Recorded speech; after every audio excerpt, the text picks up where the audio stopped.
Hi guys, welcome back to my channel. So today we will be solving the questions asked in year 2019 KSET Physical Science. So let us begin with our first question. And this is asked in year 2017 and the question states that consider the matrix A.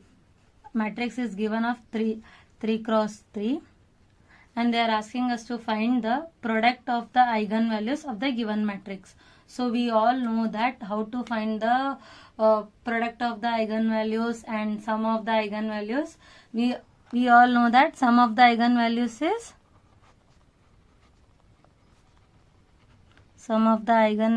is trace of the matrix. The given matrix. For the product of the eigenvalues, it is the determinant of the eigenvalues.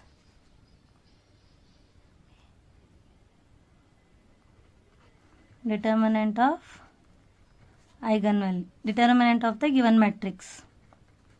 Okay. Sorry for my mistake. Okay.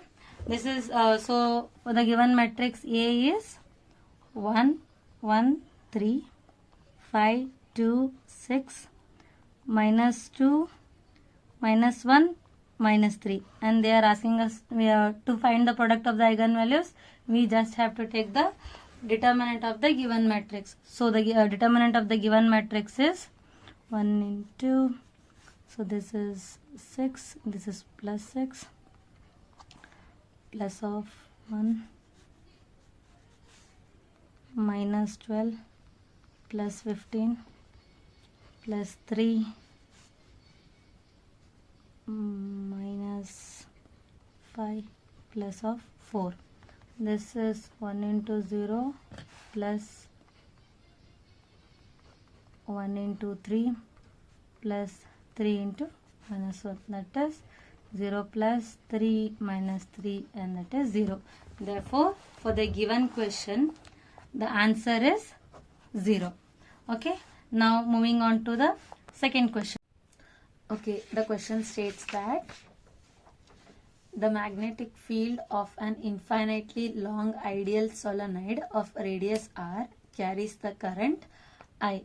In the given options, it is given that the value of the magnetic field in an infinitely long ideal solenoid.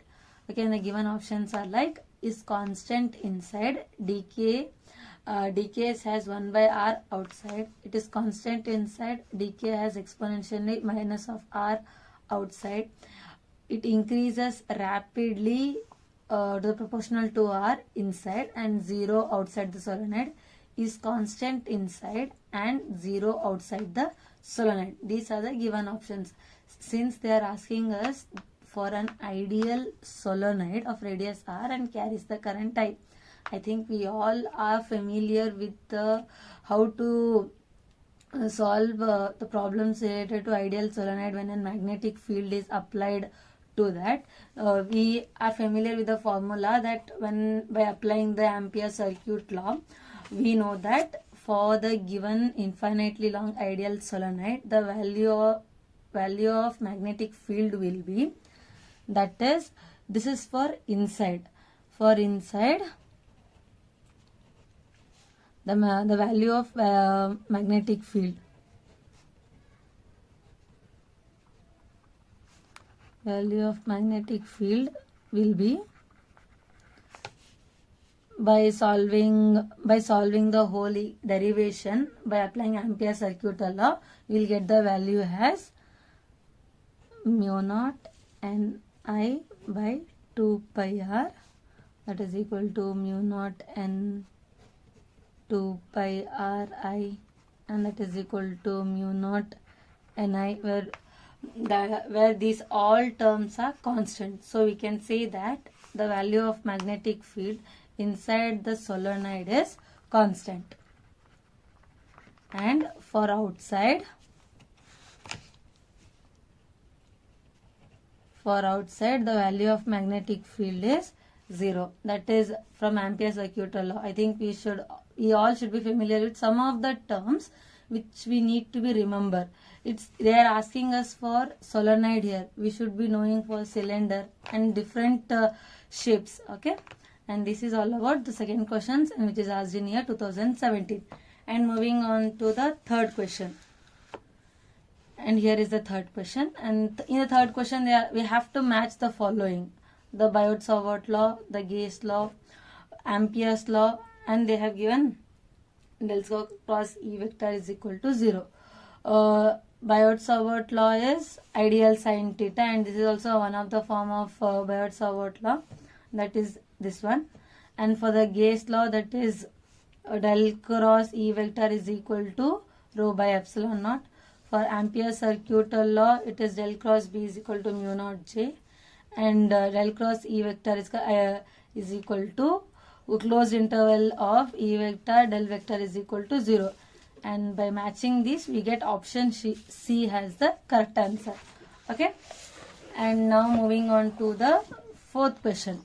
And the fourth question states that a diode that has a negative resistance characteristics is given by. Okay, and this is the most repeated question in one or the other way. I think mainly 3 times they have asked this negative resistance characteristics of the given options of these diodes. So for this, you should be familiar with the graph for these all the diodes. For this, the given answer is the tunnel diode. Tunnel diode has the negative characteristics, and for this, for everyone, so let me draw the diagram of VI characteristics. We all are familiar with what is negative resistance. Negative resistance is when voltage increases, current decreases. Okay, this is what the negative characteristic represent. So let us draw the VI graph for all these diodes. And for the given options, the negative resistance characteristics is for tunnel diode. So for Schottky diode, the VI characteristic is, the graph will be like this. This is V and this is I. There will be, this is the reverse, it will be increase, and it will go like this, and it will come to a certain point and go to a certain VI characteristic and then increase. And this is the VI characteristic for Schottky diode. And for tunnel diode, you should be familiar with this graph, because this is they have asked each and every time. This is the graph for tunnel diode.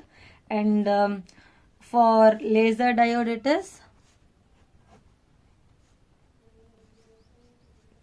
after some point it will increase.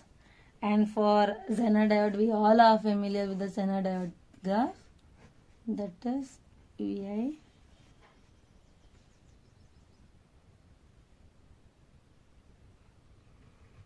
okay, and these are the graphs. You should be familiar with all these of diodes. Okay, now moving on to the next question. And the question states that this is also asked in year 2017. Statistics of indistinguished particle goes over the statistics of distinguished particles when. Okay, here we should be familiar with the word. What does indistinguishable particle and distinguishable particle? We know that indistinguishable particle means we can't like count those particles. We can't differentiate those particles. Like this is the first particle, second particle, third particle. And whereas distinguishable particle, it means we can say that yeah, this is the first particle and this is the second particle. We can differentiate them. Okay, and in that case, in this question, they are asking us, how can you say that, when can you say that indistinguishable particle goes over the distinguishable particles?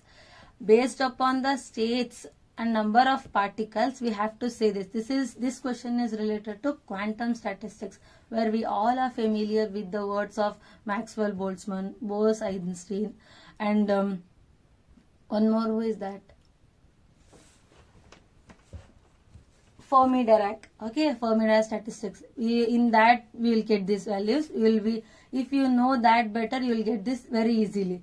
So for the given question, the options are the number of states in much larger than the number of particles. Here the states are larger than number of particles. The number of particles is much larger than number of states. Number of states and number of particles are equal.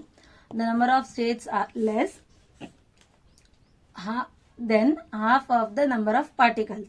For this, the given answer is, that is, the number of states in much larger than the number of particles. For this is the answer.